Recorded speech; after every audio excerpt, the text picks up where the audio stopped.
Bonjour les amis, dans cette édition de la Terre plate, nous allons faire un voyage avec Admiral Byrd à l'Antarctique.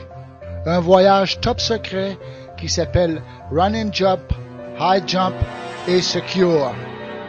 Je veux vous rappeler que cette vidéoclip est l'original.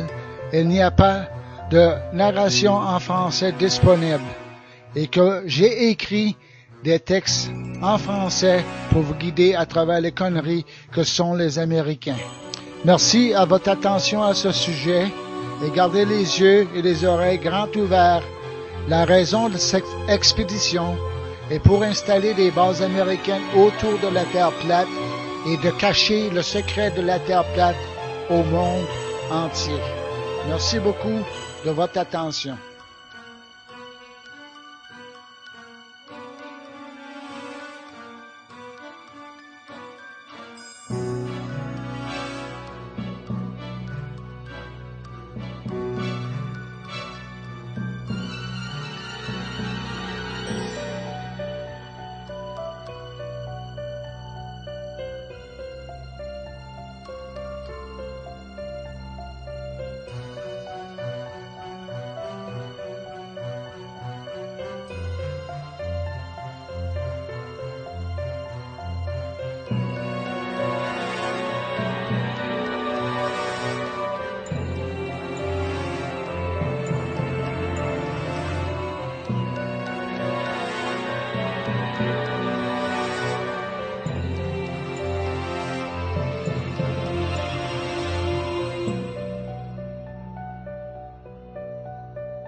Et voici maintenant l'expédition de Run and Jump et High Jump et Secure.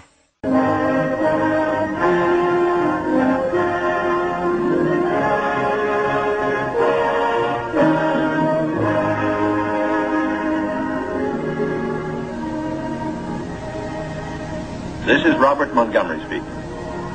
From the nation's capital has come a new epic of American courage and sacrifice. America's greatest adventure in polar exploration. This is a tale of men and of their willingness to endure hardship and risk life above and beyond the call of duty in the service of country and humanity. For brevity, the sequence of events has occasionally been rearranged. The President's Cabinet approved the expedition. As Secretary of the Navy, James V. Forrestal explains the reasons for the enterprise. There is only one untouched reservoir of raw materials left in the world, and that's in the region known as Antarctica, an area larger than the combined area of the United States and Europe. The American government is sending a naval expedition to that region. The purpose is to train our Navy in polar operations so that it may better perform its function of preserving the peace upon the seven seas of the world. Beyond that, the American government is seeking to do its share in the discovery and the release to the world of the unknown treasures of Antarctica in the interests of all mankind.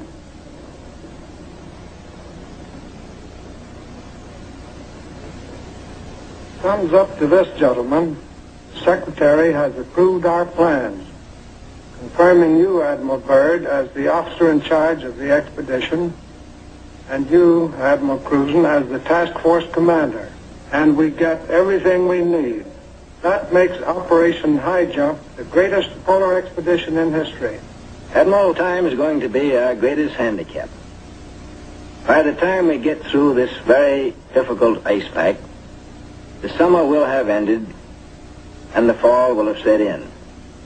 Never before has anyone attempted to take a fleet of thin-skinned steel ships through 300 miles or more of crushing ice pack. I have great faith in your skill, courage, and determination. And now, gentlemen. Admiral Nimitz reviews the operations plan. The expedition will comprise 3 groups.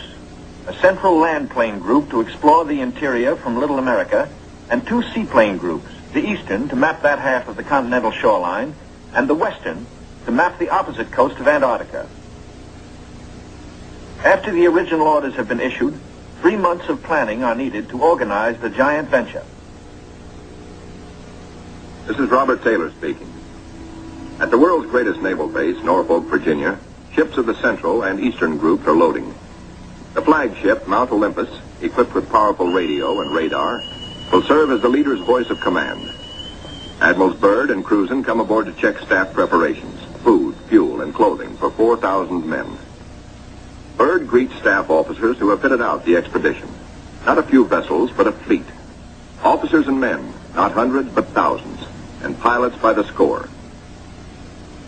The Chief of Staff, Captain Quackenbush, calls up the fleet's youngest recruits to meet the admirals, who name them Running Jump and High Jump. The pups are unimpressed by rank. Running Jump and High Jump are first arrivals from the Chinook kennels at Wanalancet, New Hampshire, where sailors are learning the art of navigating dog sleds. Everything happens to sailors. But soon they come to understand and to love the Huskies. They watch their dogs carefully to see that they have enough to drink and enough to eat, and always at the right time. Dog Watch Bluejackets practice the patient care that will keep the dogs in prime form. Not only food, daily attention to their eyes so that they may not suffer the dreaded Arctic snow blindness. And the inevitable vitamin pills that even dogs can't escape these days of ABCD health. The boys learn all the tricks. Tickling of the throat and a pat on the nose gets the pills down. The dog sleds are the small boats of the Antarctic. Each carries 600 pounds, with 10 dogs hauling. Each dog's harness is tailor-made, carefully fitted to avoid the chafing that has been fatal to many a sled dog at below zero temperatures. The Husky's paws are equally important. There are canine snowshoes, precisely notched for the pulling claws. In cut-down auto chassis, the sailor drivers finish training. Huskies so often have meant life itself to Admiral Byrd that he calls them his Antarctic Life Insurance Company.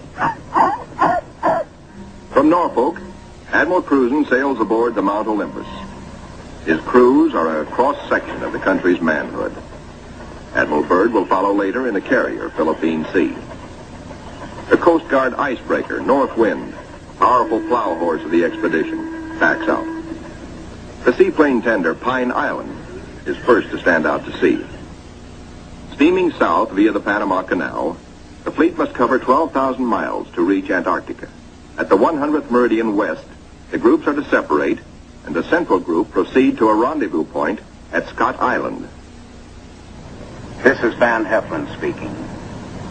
Sailing day at Santiago finds the Western Group helicopters practicing final pinpoint landings on the newly installed helicopter flight deck of the seaplane tender Currituck. They are to serve as eyes of the fleet when it buffets through the pack ice, and when need be, to go on rescue missions. For exploration, 3 Martin Mariners, called PBMs, with a flight range of 3,000 miles, are spotted aboard the Currituck. Ships of the Western Group will proceed 10,000 miles south to the Balleny Islands, 860 miles to the west of Little America.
is Van Heflin speaking.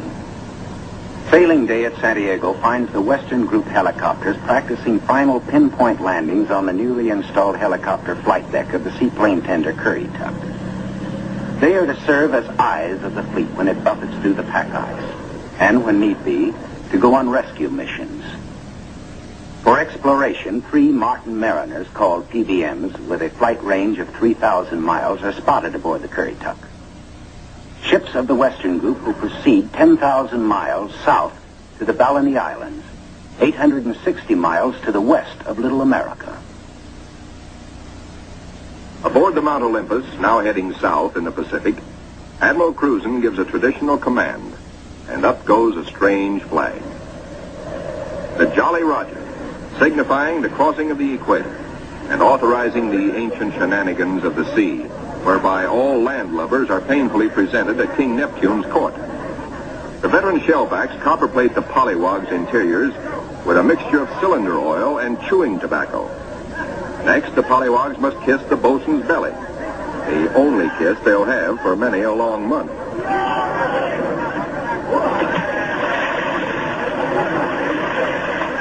They wind up with a dunking and a final whacking to warm them up, officers and men alike. Wearing the whiskers of Neptunus caninus, Ricky, the veteran husky, presides as the pups become doggy shellbacks. The oncoming shadow of the Antarctic intensifies preparations. Bamboo is split for trail marker sticks. These, topped with flags, will form lifelines to guard the men against losing the trail in blinding blizzards. Small details, but vitally important in the wilderness of ice. The dogs are inoculated against infection. Now the serious business of the sea takes over. Danger menaces the fleet oiler, Cacapon. She must fuel the fleet now to lighten her cargo of 4 million gallons of oil. If storms strike her, plates may warp, rivets shear, and her back may be broken. And ahead are the dreaded roaring 40s.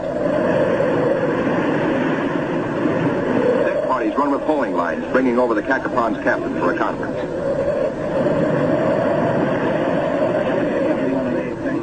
The ships are still on course, forging ahead, but the Cacapon's salty skipper smells storm coming. Few ships travel this lonely ocean, so there are no weather reports. We've got to finish this job fast, he roars, or we'll be caught in a stiff blow. And blow she does.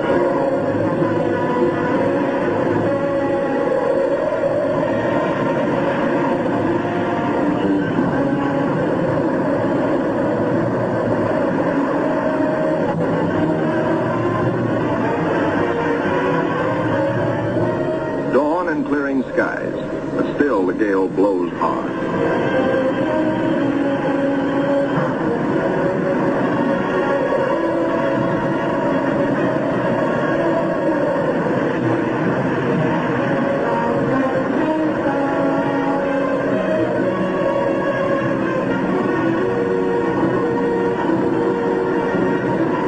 Aboard the seaplane tenders, rolling decks imperil the big seaplanes.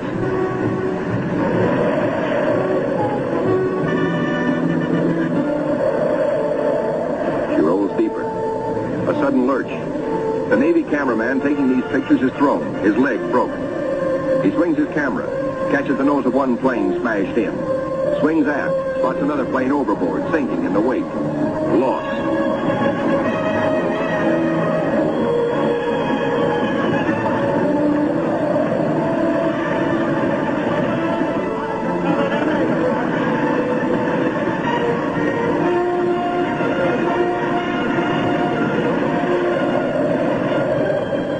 There's no loss of life, but below in sick bay, the surgeons are busy with the injured.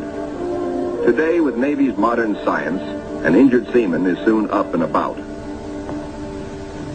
We go back now to Norfolk and sailing day for Admiral Byrd.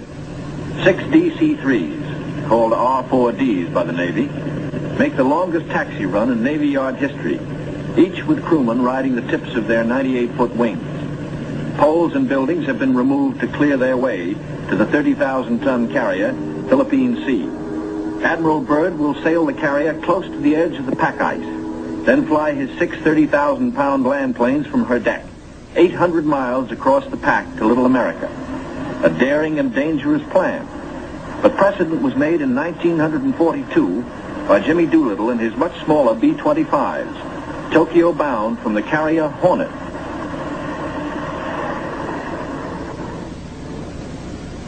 As the Philippine Sea sails on her 10,000-mile voyage, the advance group under Cruzen has voyaged far south.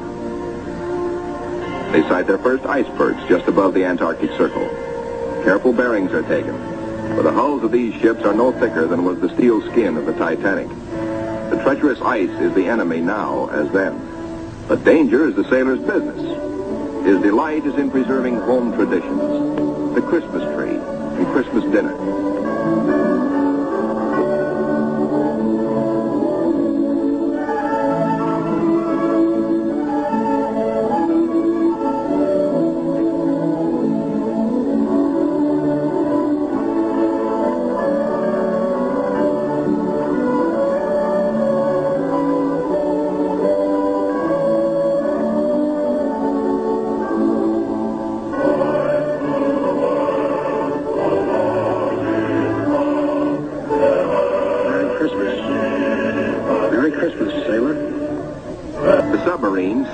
Brings up the rear.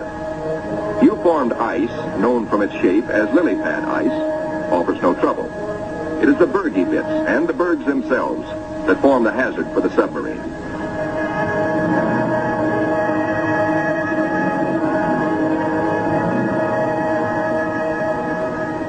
A little Adelaide penguin comes aboard as pilot, rides the deck for 2 solid days. Navy cameramen find new subjects. A group of emperor penguins feeding in the lead.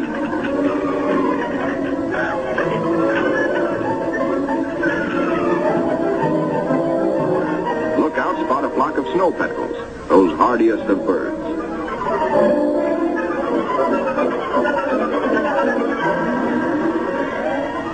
Admiral Cruzen orders reconnaissance by helicopter and himself boards the plane as observer.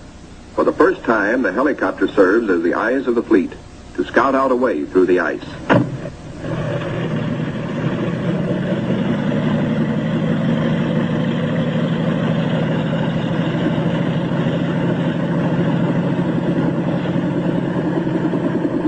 Somewhere to the south, Cruzen hopes to locate better going, perhaps a lead heading toward Little America. Beyond the brash ice, at first he can spot only isolated lakes. At last he sees his lead. Reconnaissance by helicopter has paid off. And just in time, for the helicopter's gas is running low. The long practice hours of pinpoint landing have not been wasted. The Admiral is safely back aboard. Cruzen changes course to head the fleet toward his lead. No open roadstead here, no channel markers. The turn is difficult for the big ships. Now to the men of the fleet comes one of nature's weirdest pictures, the Antarctic twilight. Eerie greens and pastel blues. Men who look grow silent, but long remember.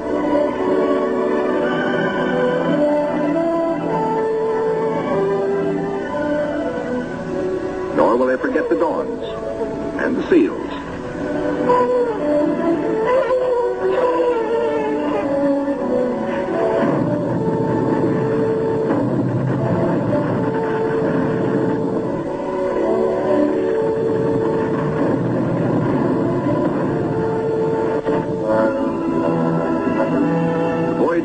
Was to have taken 3 or 4 days, but a week has passed, and the task force has made only 100 of the 600 miles across the pack.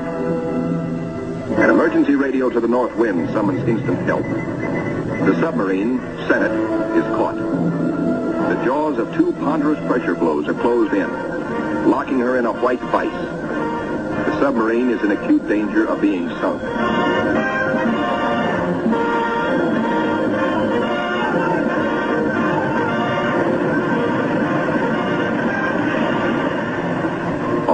Realize now that the Senate may never get through. Cruzen signals, resume course.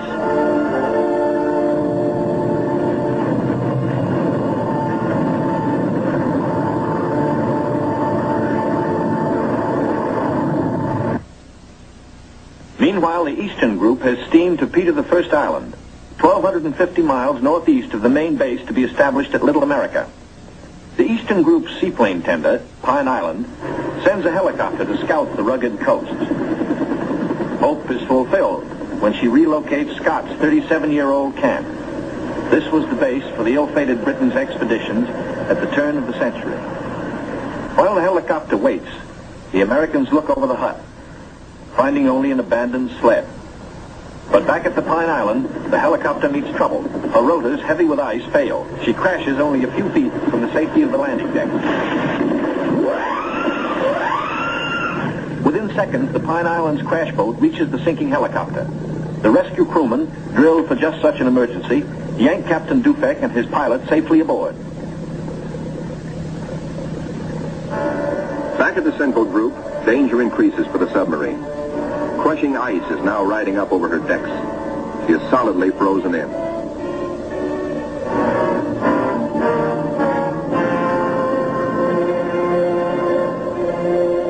The Senate's situation is desperate. Clearly, she cannot undergo further risks. There are 85 men aboard. The ice locking her in is a solid pressure field spotted with birds. She must be taken back. The North Wind cannot get the fleet through if constantly halted to rescue the submarine.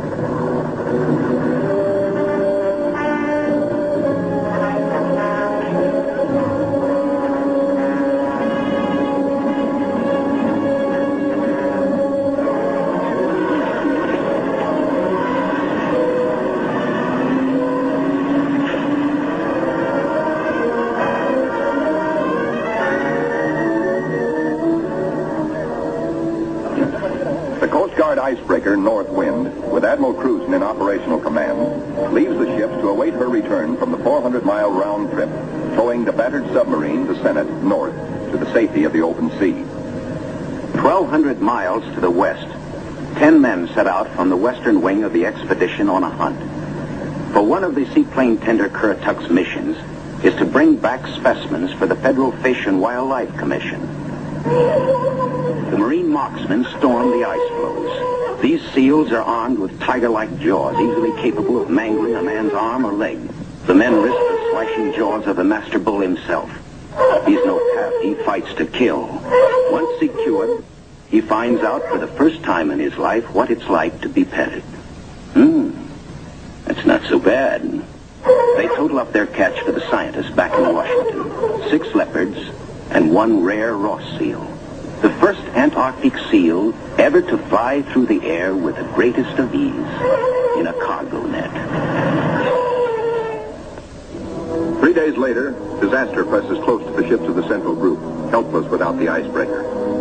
Their 2,000 men are marooned in a frozen sea. Below the waterlines, damage control crews labor in icy water to shore up the inward closing plates. The lives of all hands are at stake.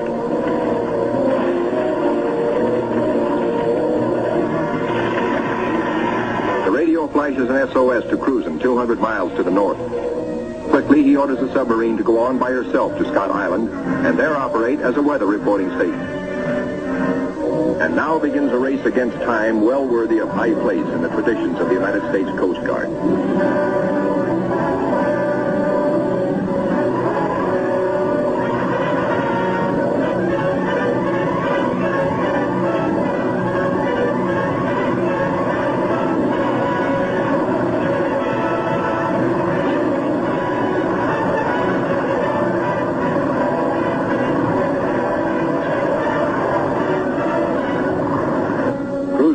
Black news from the flagship, Mount Olympus. Already 5 frames forward stove in, more weakening. Only the North Wind can bring salvation to the 2,000 men of the stricken fleet. Dr. Seipel, Army ice veteran, volunteers to test the floes.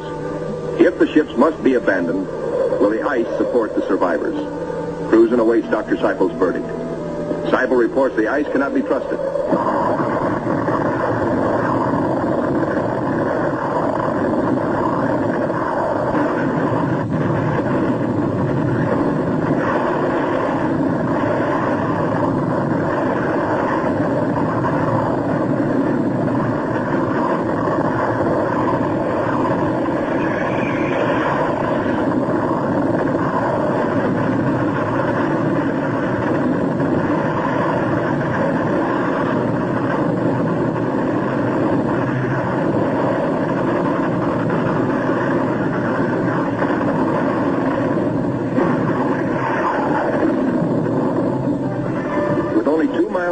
the icebreaker is hemmed in by ice 20 feet above water, 50 feet below, in an area as great as 100 acres. Hopelessly gripped by the ice, the cargo ship Merrick is now in grave peril.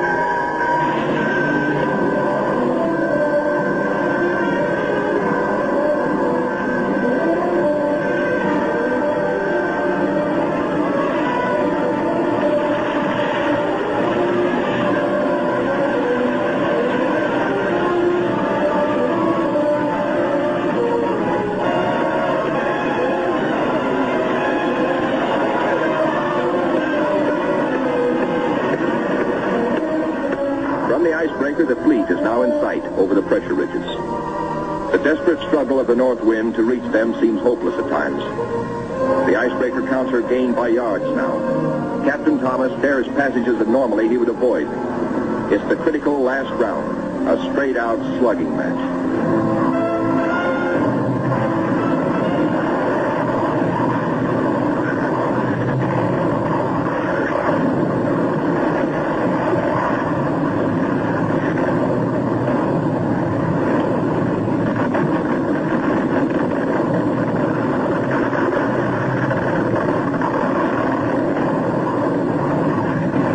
The north wind reaches the nearest ship, the Yancey.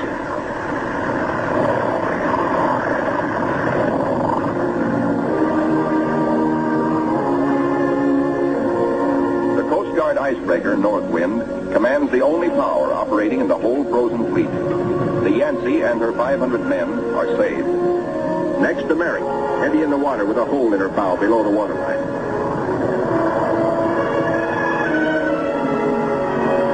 Wind reaches the flagship, Mount Olympus, cuts her free. The fleet has survived. 2,000 weary American sailors are safe. Beyond the great ice whirlpool that held them fast, they steamed through the southern edge of the pack, through to the open waters of the Ross Sea, and little America dead ahead. Word of the deliverance of Admiral Cruzen's men reaches Admiral Byrd aboard the carrier Philippine Sea as she passes through the Panama Canal, Pacific bound. Officers watch sharply. The glove-tight fit of the 750-foot hull requires that the ship be kept exactly ruler-edge true to the sides of the lock. The Philippine Sea navigates the canal in a day. As she heads south in the Pacific, Admiral Byrd devotes all his time to the flight ahead, perilous but of vital importance to naval aviation. Never before have such huge planes attempted carrier deck takeoffs. Never before have wheels and skis been combined in one landing gear. The wheels for deck takeoffs and the skis for landings on ice. The grave risk is that one may interfere with the other and bring disaster. Byrd makes the decision. The wheels will have only a 3-inch clearance between skis and deck. Upon this will depend the lives of 40 men, and he will lead the way. Triumph at last for Admiral Cruzen. The entrance to the Bay of Whales, the famous 400-mile Ross barrier. The Admiral can now relax.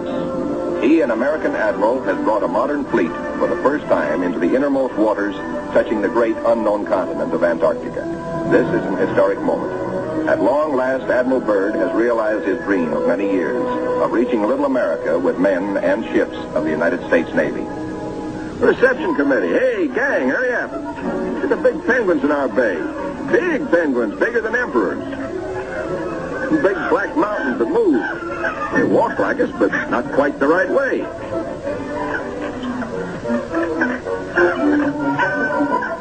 Come on, gang. We gotta go see what gives.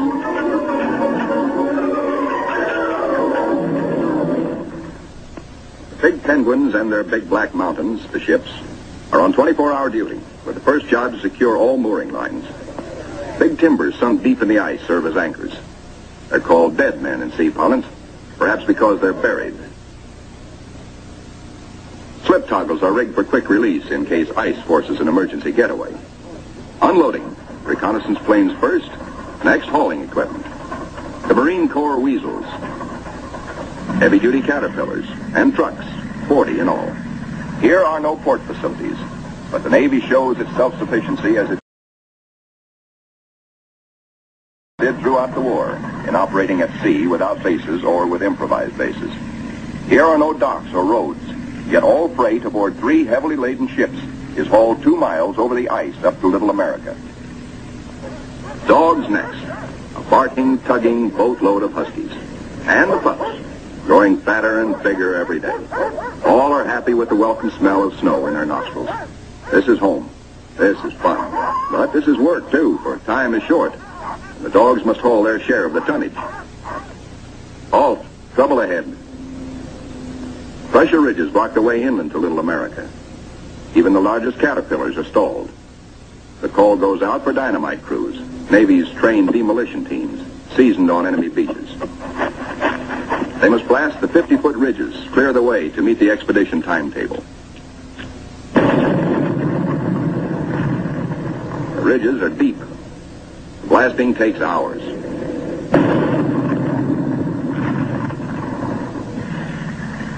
Seabees and their bulldozers follow, smooth out the road for the big cats. In 2 hours, they bridge crevasses 100 feet deep. And so 10,000 tons of gear, brought down by the cargo ships, start moving up to Little America. Work goes steadily forward. Seabees, with all hands helping, use every one of the 24 hours of daylight in the South Pole summer. Caterpillars with snowshoe oversized treads accomplish in hours the work that in old days hundreds of dogs could do only in weeks. Airstrips, smoothed out with drags, take high priority. Byrd has flashed word from the Philippine Sea, now standing by off the pack ice, that he's ready to fly his R-4Ds in. It's up to the work parties to make up the time lost in the pack ice. Up to these men to work while gusty winds drive flesh-cutting gravel-like snow across the open, or to dig deep for storehouse foundations. Food dumps grow steadily. Here is the favorite hangout of the veteran husky, Ricky, born at Little America 12 years before, and still hungry. Each hour brings other buildings to completion. Knockdown Wanigans grow magically, and the Air Headquarters Quonset is ready. Snow blocks are dug out for windbreaker walls. These blocks are the adobe of Little America. Good idea, squawks the sidewalk superintendent of the base. Good idea. These big penguins do right well to bear in mind that when she blows down here, she's liable to blow your eyelashes off. The little Adderley shows no fear. Caterpillars and go-devils live up to their wartime good name. Within 70 hours, the Seabees are hauling in the last 500 tons of essentials. Only a few more cases to be broken out. The local waterworks is the pride of the Seabees. 3 GI cans of snow produce 1 can of water, purest in the world. You keep your furnace going to make steam, which melts snow, which makes water. Simple. Simple once CB Engineering in Washington had figured it out before ever the first ship left port. And now, the ordered streets of a tent city that is Little America the Fourth come into being where 3 days before, the primeval snow lay unbroken. The church flag on the first Sunday signifies a pause for prayers. After the last Mass, and after the Protestant and Jewish services, the off-duty sailors have but one thought. Transportation has but one terminal, the mess hall, the best dinner of the week, as ancient Navy tradition always has decreed. Admirals and captains wait their turn in the chow line with the men. Inside, plates are loaded. Roast beef, rich gravy, high mounds of mashed potatoes, flaky pie. Life looks up again. A cigarette, good coffee. 5 miles east of Little America, a seal herd, 500 strong, has its feeding ground amongst pressure ridges and in deep crevasses. Ricky, as a pup, played the game of run, seal, run, and he hasn't forgotten. The seal wallops with his tail. Ricky's 12-year-old teeth are not so good on the slippery, wet hide of the 600-pound Waddell. Mr. Seal decides he's had enough. He scuttles down his escape hatch to the water below. Chow time. The only seals killed are for dog meat, especially good because it insures against scurvy. The pups smell their dinner coming and let their handler plainly know they want it, right now. They're only a few months old and forever hungry. Yet soon they will be pulling more than their weight in the sledge traces. They like their meat red and will fight for it. The flagship flashes word by radio to the carrier Philippine Sea. Base ready, weather suitable. On the carrier, 6 planes, triple-checked, are ready for their moment of destiny. Admiral Byrd has given the pilots a final briefing. Everything depends on split-second timing. Pilots, man your plane. No 3,000-foot runway here. Only a scant 300 feet. Jet propulsion is their reliance. Crewmen attach jet containers, 4 to a plane. These JATO bottles are packed with flaming power. In the critical 10 seconds at takeoff, they give the kick-up of 2 added engines.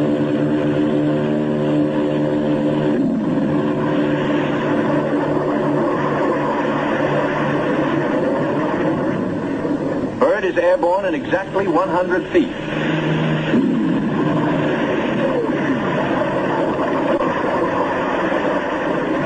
Admiral Byrd and his companion plane will try the 800-mile flight first. The others await his orders. At Little America, cameramen and Admiral Cruzen wait anxiously. And there comes Byrd. Cruzen can relax now.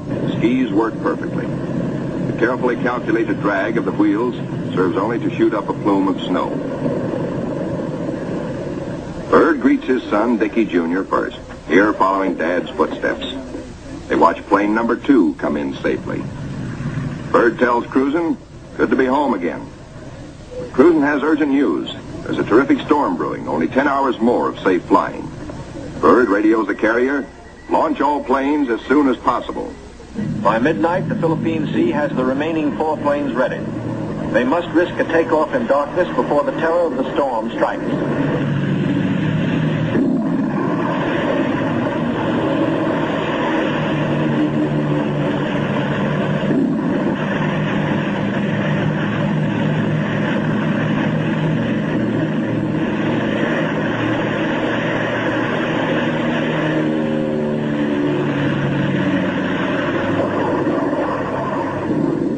Finds the planes over the pack ice. With frozen death below and weather closing in, navigation becomes tricky. This close to the pole, the magnetic compass is no help.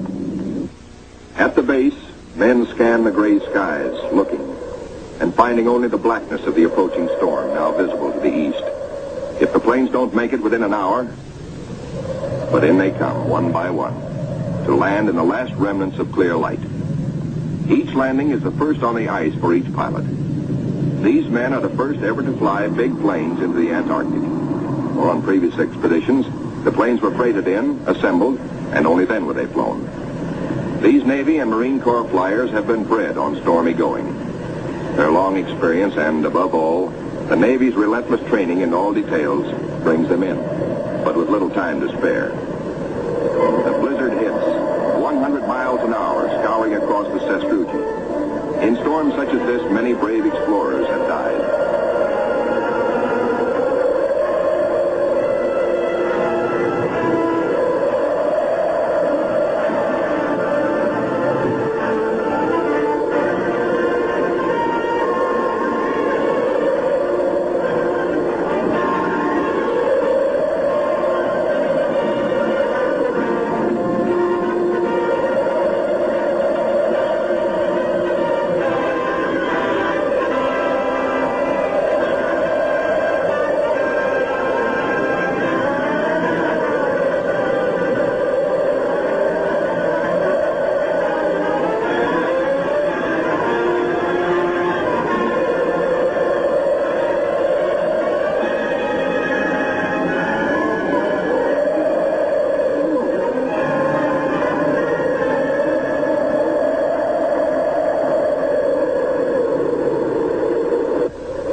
Abatement of the storm, work parties head for the plains.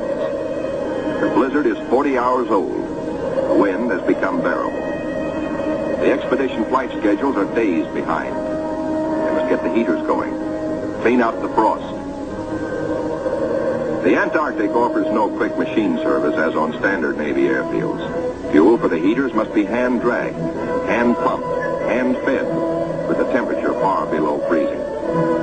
the chow wagon, the never-failing CB tractor, gives the work parties a lift back to the mess tent for hot coffee, food, and warmth. Only the Navy, Marine Corps, Coast Guard, and Army cameramen who made this official record know the price they paid for these blizzard films.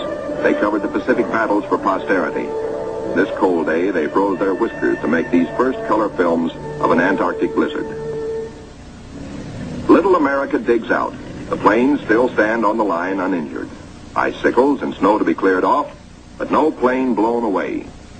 Lashings held. Tent City intact proved out the technique of survival evolved by Byrd in a lifetime of exploration. Not one tent went down.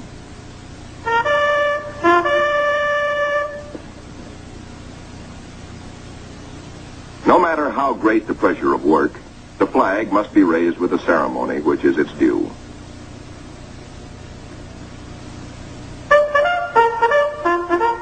Admiral Byrd declares Little America the Fourth in full operating commission.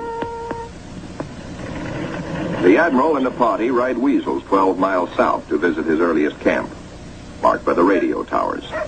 Little America the First, now 40 feet under the snows of 17 years. And above it, Little America the Second, 25 feet under the snows fallen since 1935. Captain Boyd, United States Marine Corps, ties on a safety line.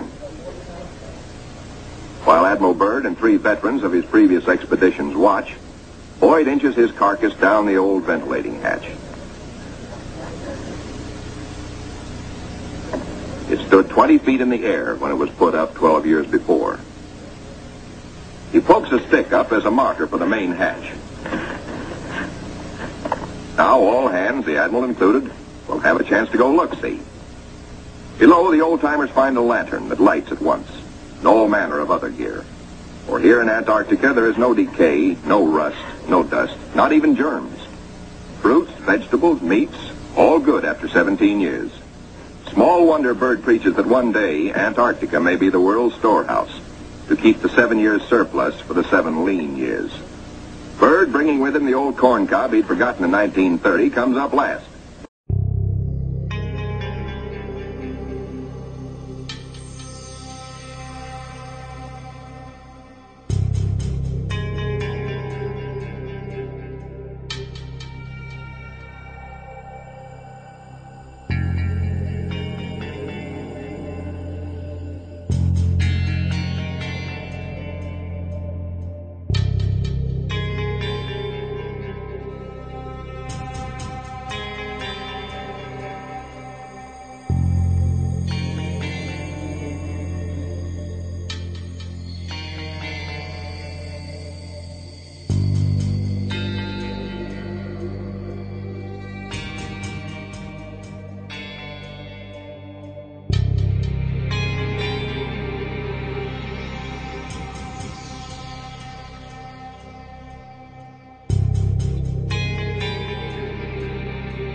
can men survive in freezing water?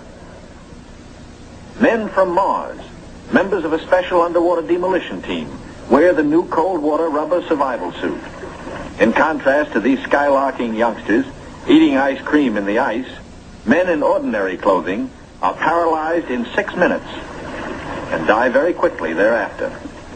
Yet these sailors, wearing only underwear beneath their survival suits, stay in half an hour and come up chipper and warm. On the sunny afterdeck of the Mount Olympus, the expedition's prize penguin catch, the big emperors, are living the life of penguin Rileys. They grow 4 feet tall, weigh up to 80 pounds, and are the only creatures who live throughout the year on Antarctica. Eons ago, they flew. In time, their wings evolved into swimming fins. Their deep feathers are the warmest known. Their feet, thick leather-like pads. On these, they lay their single egg and tuck it up within the body feathers for warmth, to hatch it. In captivity, they must have their vitamins. Keeping them alive for the return voyage is quite a problem, for their bloodstreams have no germ resistance. Their necks are ball-bearing. Strangely enough, the smaller captive penguins prefer their fish fillets. They won't eat live fish out of a pail. The rockhopper penguins are the clowns of the Antarctic. 20 inches high, cocky yellow eyebrows, sassy, and forever hungry. As the men find out, they'll eat their weight in fish every 3 days. The gathering of scientific data ranks high in expedition plans. Admiral Byrd says goodbye and good luck to an over-ice expedition which is to probe deep into the Rockefeller Mountains, 300 miles southeast. 2 LVTs hauling supply sledges strike out into the white darkness, their mileage checked by bicycle wheel counters astern. In the mountain rocks, they will seek minerals and ancient petrified vegetation. Hourly, they will record important aerological data. But exploration by plane has priority 1. 1.5 million square miles are to be explored and mapped, and the oncoming winter soon will end flying weather. The wheels come off, but both takeoffs and landings on the ice must be made by skis alone, delicately balanced to feather in the wind, yet strong to stand the shattering shock of landings. Organized exploration on a scale hitherto undreamed of calls for precision timing. Each plane is serviced on exact schedule with 1,200 gallons of high-test gas and with preheated oil tested to function at 80 below. A pressure tank, especially designed for operations in deep cold, pumps the oil into the planes. Daily flights begin. Each plane has a definite sector to explore, a definite timetable, a definite radio report schedule. While the weather holds, flights operate around the clock. For emergencies, the LVTs cache provisions and fuel at the limit of their range. To aviators forced down, to rescue planes sent out to bring them in, these cairns may offer the one hope and may mean ultimate survival. 1,200 miles to the east, the Eastern Group vessels and planes are exploring the mysterious Phantom Coast. Aboard the destroyer Bronson, the commander of the Eastern Group, Captain George Dufek, makes an exploration voyage. He sails close in to Mount Erebus, 14,000 feet above the sea. It is the only known active volcano near the South Pole. Captain Dufek, his mission accomplished, returns to rendezvous with the seaplane tender Pine Island. Personnel transfers to the destroyer must be made by breeches buoy because of rough seas. This officer would probably prefer a boat. The deep roll in the destroyer's outward flaring bow forced the handling crew to wait for the exact moment to haul inboard, lest the man be dashed against the ship's side and killed. It is Captain Dufek's turn next. The line is set higher. The seas run stronger. The ships roll dangerously apart. The line slacks, then snaps taut and breaks. A 50-foot plunge downward. Dufek disappears. Away, lifeboat! Men jump to stations. Lower away.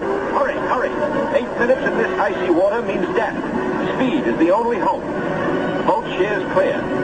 Heads out fast to the rescue. Captain Dufek reappears. He has managed to inflate his life jacket.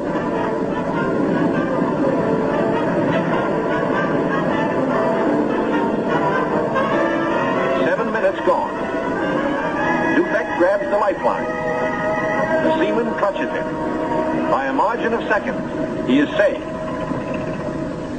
1,500 miles west of Little America, the Currituck and her western group are off the Shackleton ice shelf, circling the Sunset Coast. The western group commander, Captain Bond, gives pilots and plane crews a last briefing on Antarctic dangers and the technique of survival if forced down. The flight about to start is the longest and most important so far for the western group. Before takeoff, survival gear is checked. Gear to keep 9 men alive for 100 days. Food, drugs, sleds, sleeping bags. On the water, the great TBM makes her takeoff run. Her jet assist bottles blast. She lifts quickly into the air and circles the Currituck once. Jet assist bottles, their work done, are dropped and make a salvo splash. The pilot, Commander David E. Bunger, wipes his frosted windshield, a constant source of trouble in polar flying. He is over the Shackleton ice shelf, named for the great English explorer who kept returning to the Antarctic until death, so often escaped, kept its rendezvous with him. The smooth shelf roughens. Dark rocks, called nunataks, appear above the ice. Then rugged mountain ranges as far as the eye can see. Bunger leans forward in amazement. His eyes have caught a sudden and unbelievable change in scenery. The universal white has turned to chocolate brown, dotted with blue. A cameraman goes into action. 300 square miles of land without snow. Land that might be in New Mexico or Arizona. Pictures alone will prove Bunger has discovered a warm oasis in the shadow of the pole. It is for such supreme moments as this that men brave the hardships of exploration. The astounding, undreamed-of fact is that they are over a chain of warm water lakes, whose shores, except for small patches, are free of ice and snow. Commander Bunger circles the largest lake in sight, 5 miles long. He comes in to make a landing. Water temperatures must be recorded. Samples taken. He finds the water fresh. The temperature 38 degrees Fahrenheit. On the shores are vast deposits of coal and of minerals of the utmost importance to civilization. Aside from their headline discovery, Bunger and his men have another good reason for hustling home to the Currituck. A long-awaited ceremony is in progress. The whole fleet awaits news of the all-Western Beard Derby. The Currituck skipper, Captain Clark, is judge. His salute of the day is... right corner, mustache. Twist. The captain awards prizes to the winners, enlisted men and officers alike, the champions in the first Antarctic Beard Derby. To the most handsome. For the bushiest. To the officer who tried the hardest. To the neatest. To the most unique. To the red all-Currituckian. And to the one with the most sex appeal. At Little America, a warning sounds. The fleet is in sudden danger. It is being frozen in. It may be locked within the Bay of Whales.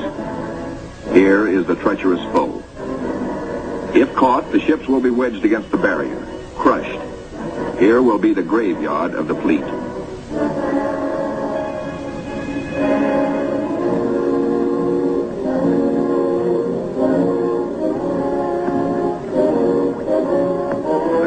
Icebreaker North Wind goes into action. Ramming, back, ramming again to break up the crushing flows. Landing craft work frantically to loosen the ice around the ships so propellers may turn without shearing off. One by one, the ships are cleared, get underway. Byrd remains behind with 197 volunteers and grave problems. His most important exploration flights will now lack the powerful directional radio of the Mount Olympus. To get his men out, he must hope the icebreaker can crash her way back in time. Otherwise, he and his men will be frozen in for the 9 sunless months of the dark, treacherous Antarctic winter. Marooned, Admiral Byrd and his staff plan the big flight to the South Pole and far beyond. This is the culmination, the last mass flight. 4 planes spanning out over a continent of unknown territory larger than Texas, California, and Arizona combined. Over freezing wastes without people, without life, without vegetation. Nature's most formidable challenge to man. The 4 planes are gassed up. All controls triple-checked. Motors heated. for they face cold as extreme as 60 below, unrelenting, murderous. Photographic units lead the parade of science to the plains. Each is a flying laboratory. The cameras are the trimetricons and the K-17s that spied out enemy secrets during the war. Now each plane carries 250 pounds of film to record some of nature's last great mysteries. The war's secret radar magnetic detectors are here too, bolted on like bombs. In war, their electronic impulses spotted minefields buried deep under the surface.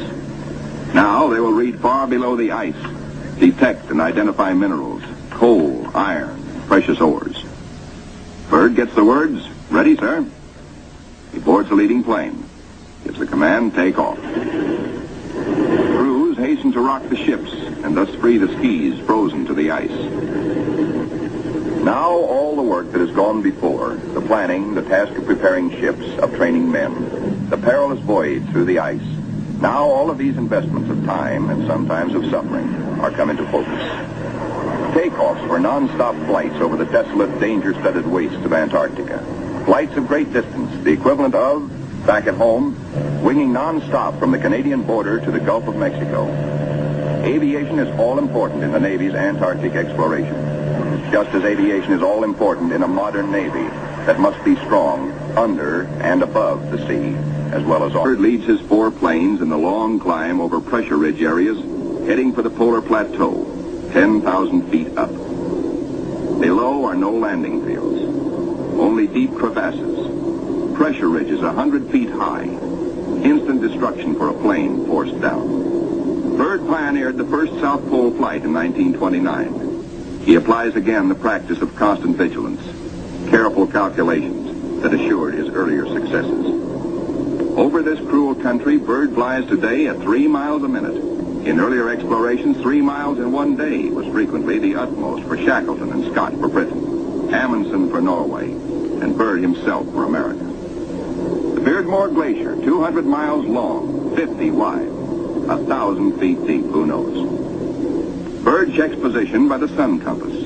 The glacier signals the South Pole itself. Here, Byrd drops the flags of the United Nations, carefully boxed, a symbol of America's goodwill to all nations. Now beyond the pole, Byrd focuses his cameras and magnetic detectors on land new to him and to all mankind. In eastern group waters, the seaplane tender Pine Island swings out a plane, listed on the fleet's roster as Mariner George 1. Crew members look out. No shadow of coming disaster troubles their young faces. Captain Caldwell, observer. Lieutenant J.G. Frenchy LeBlanc, pilot in command. Lieutenant J.G. Bill Kearns, co-pilot. Ensign Lopez, navigator. And a crew of 5 take off to map the treacherous Phantom coast.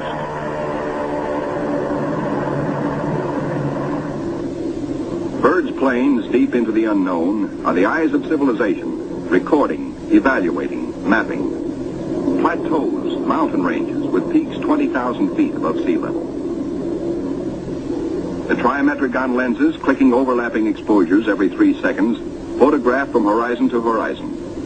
Coal, a mountain of coal. Byrd later declares Antarctic mines, if once tapped, could supply the world's coal needs for centuries. These official motion pictures can give only a cross-section of the miles of photographic records accumulated on this expedition by the Navy. The exposed mapping film will take 5 years to assemble. Amplifying these are the radar magnetic detectors, accurately recording mineral discoveries of immense value for the future use of all mankind. England, Norway, South Africa, Australia, New Zealand, South American countries, and Soviet Russia are claiming Antarctic territory. The United States recognizes no claim, and so far has made no formal claims for itself.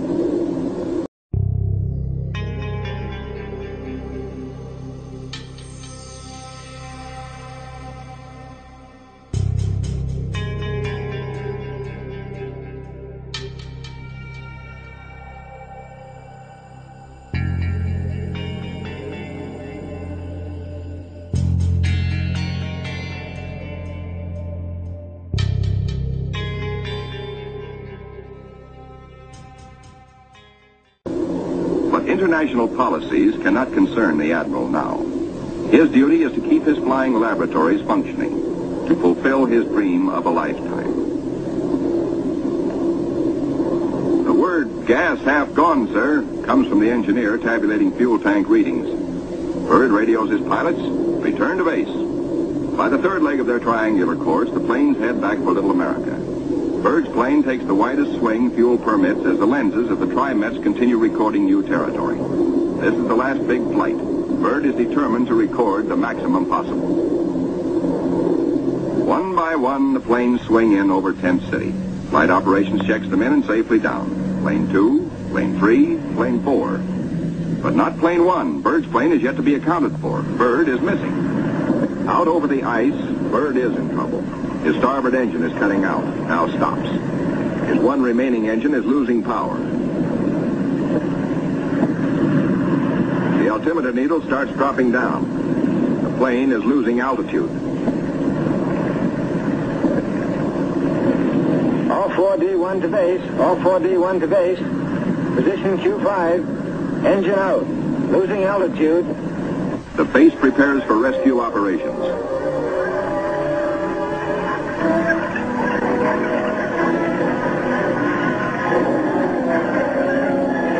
Handicapped by the partial power of one engine, the plane is in jeopardy. Down she drops. The needle drops from 3,000 feet downward, threatening peaks around her. A further drop might mean a crash. Only one hope: reduce the load, lighten her at once. Maybe that way, maybe if enough weight goes, maybe she will hold. Already the mountains are above. She is deep in the valley, deep in the shadow of disaster. The needle drops downward from 1,700 feet. Jettison all gear.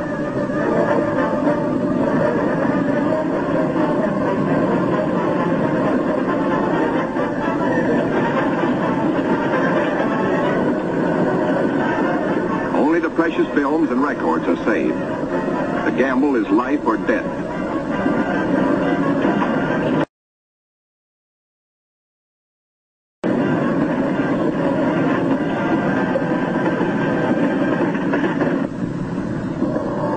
The altimeter levels off at around 900 feet. Slowly she starts to climb. She is gaining altitude. Pilot signals 4-0. 3 hours later at the base, crippled plane comes into sight. Men peer closely, tense, hushed, as they see the starboard prop dead. The one-engine landing is tricky at best. With skis, on ice, hold your fingers crossed for the pilot.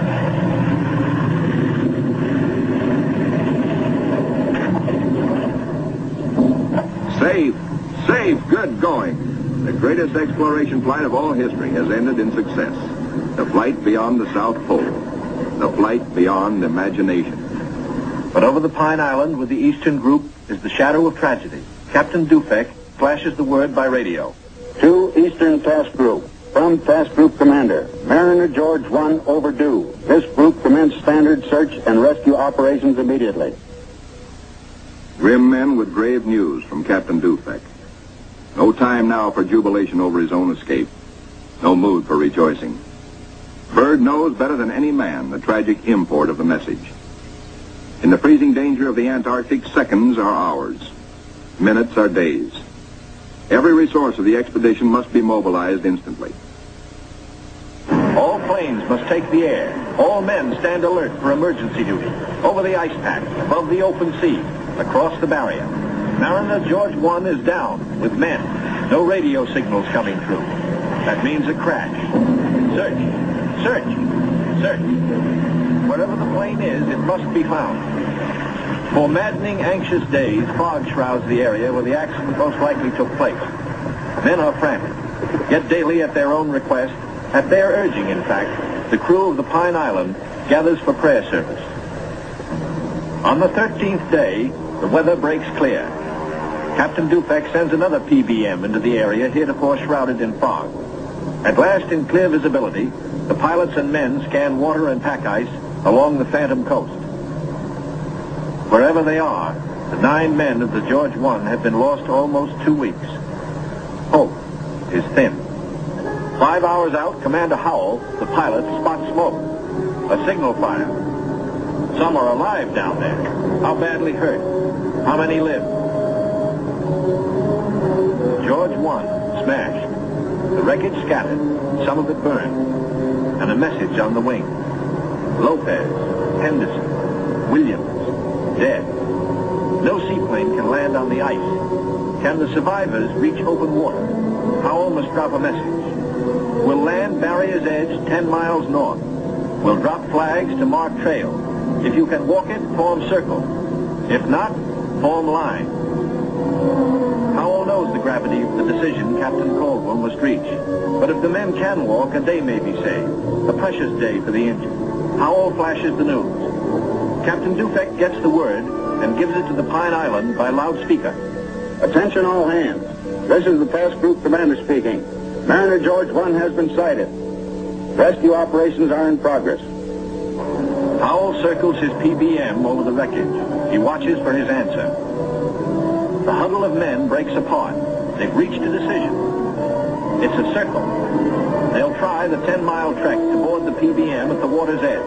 Howell's crew have the relief gear ready now for the men below. Cargo chutes float the heavy packages down. First aid boxes, rations, skis, blankets. For men hungry, cold, hurt, and losing hope. The chutes are as lovely as shining stars. Symbols of life restored, of return to families who've been waiting and praying. Now to mark the trail. The PBM's crew have hundreds of flags, each weighted to land and stay upright. If fog should again close in on this desolate coast, there must be no second disaster. No wandering from the road to rescue. The survivors follow the trail markers. 5 able to walk, 1 on a sled. 10 miles to go. These men are marching out of the shadow of death into the sunshine of life. Aboard the rescue plane, ready to leave the barrier edge, the survivors, 6 thankful men, jerk out their story in bits and flashes. How Henderson, Lopez, and Williams died in the crash and explosion when they smashed up in milk bowl visibility. How they found scattered cans of food, a stove, and fuel to keep it going, and 1 tube of sulfur tablets, just enough to keep Frenchy LeBlanc, their gravely injured pilot, barely alive. Proudly they tell how Captain Caldwell consulted them all in dividing their little food, how he kept watch, inspired their faith, and how they prayed as men always do when there is no other hope but prayer. Bill Kearns, co-pilot, grins hello. First off is Frenchy LeBlanc. Corpsmen carry him tenderly in a Stoke stretcher. War and Robbins pulled him out of the blazing nose of the plane, but his back, hands, and face suffered 3rd-degree burns, and in the Gethsemane of waiting for rescue, both legs were frozen to the knees. Amputation is inevitable, but he will live. The ship's company of the Pine Island greets their skipper, Captain Caldwell, observer on the flight.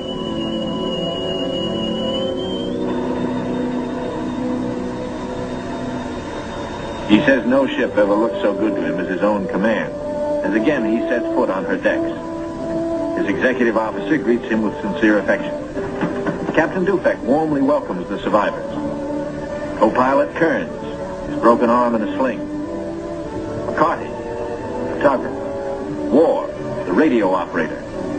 And smiling Shorty Robbins, the motor mech. The head is warm. A hot bath, clean sheets, and long hours of restoring sleep. And perhaps first, a moment to splice the main brace, by which good sailors mean a ration of medicinal spirits. Bourbon to you. Later in sick bay, all but Frenchy and Captain Caldwell enjoy their first full meal in 2 weeks. Kearns will go to Georgetown University to study for a career in diplomacy. McCarthy, who has a wife and 2 children in Sonoma, sunny California, beams happily. Robbins, who was the wheel horse in those desperate days, figures to keep on flying. He still loves it. And War knows that he will marry his school teacher sweetheart back in Reading, Pennsylvania. News of the rescue finds the icebreaker with Admiral Cruzen fighting her way through thickening ice to pick up Admiral Byrd and his men at Little America. Byrd is radioed for all speed. At the base, the Admiral supervises Operation Secure. All essential records and scientific instruments are to be taken home. The planes must remain. They are stripped down with the hope that another American expedition, in a future year, may find them of use. Supply dumps are marked by poles. And now through the capes comes the old reliable workhorse, the icebreaker. Final loading is the order. All roads lead to the bay, the last trip down. The last long trek through the snow for the big Go Devil sledges, loaded with men and equipment. The excitement that always comes with sailing infects all hands, including the dogs. They sniff something important is in the wind. With normal quarters for 75, the icebreaker must jam aboard the additional 197 men of the base body until, after the voyage north, she can transfer personnel to the big ships awaiting her at Scott Island. Byrd is among the last aboard. He can now report to Admiral Nimitz, Operation High Jump completed. Our men have achieved accomplishments unparalleled in the history of discovery. Our central group has flown far beyond the South Pole, mapped 1/3 million square miles never before seen by man. Our eastern group mapped 3,000 miles of phantom coast and charted 40,000 square miles of coastal ocean areas hitherto unknown. Our western group, flying hundreds of air hours, mapped the 4,000-mile Sunset Coast, made the amazing discovery of warm land in Antarctica. In all, the expedition explored more than 1.5 million square miles. Our scientists, by use of the radar magnetic detector, have pinpointed fabulous treasures and resources of great significance for all mankind. The men who did the job, Navy, Army, Air Corps, Marine Corps, Coast Guard, and scientists, are going home. Tired men, they're going home to their mothers, sweethearts, wives, children. Home, strong in the knowledge that they have met the Antarctic battalions and conquered it. Well done.